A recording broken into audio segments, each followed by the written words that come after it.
Writing is the most important entity you can possibly have before beginning anything. When I started to think about a sequel, I met with David Scarpa, and we sat and talked because I had certain parts in my head. He said, essentially, I'd like you to start writing Gladiator 2, and of course, I was really excited.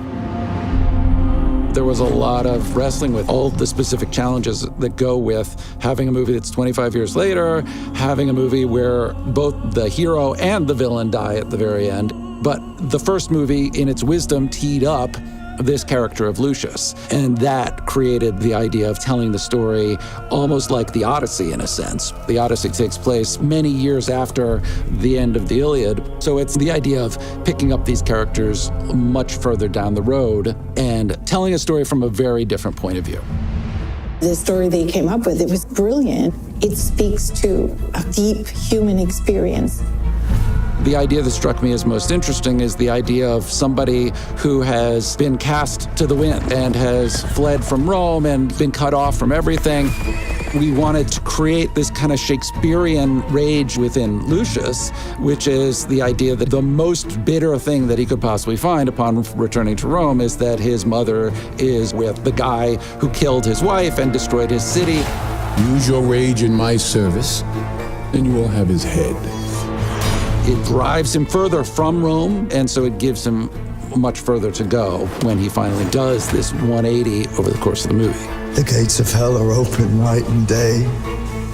We are amused. We knew we wanted to have these sort of emperor characters that were from history, but we didn't want to be so direct as to simply redo the first narrative. And so we chose instead the idea of setting up a bunch of possible nemeses. Politics follows power. So a lot of it was about these sort of red herrings or morally ambiguous characters that might go one way or the other, and then weaving our way towards realizing that Maximus is the greatest danger. Rome must fall. You will be my instrument. I will never be your instrument in this life or the next. Zilla was always the emotional center of it. It's about these two people are torn apart from one another and how they become reunited. I think that's a really powerful driver in movies, is this idea of having two people that you know belong together and yet seeing them split apart. Now that I've found you, I am not afraid. One of the big questions was, how are we going to manifest Maximus in the movie? Because even if he's not there on screen, he's there dramatically. And how do you create his spirit within the movie without actually having him walking around whispering in Lucius' ear?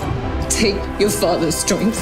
His name is Maximus, and I see him in you. But ultimately, we wanted to deliver something that is not the same and yet is worthy of standing next to the first film.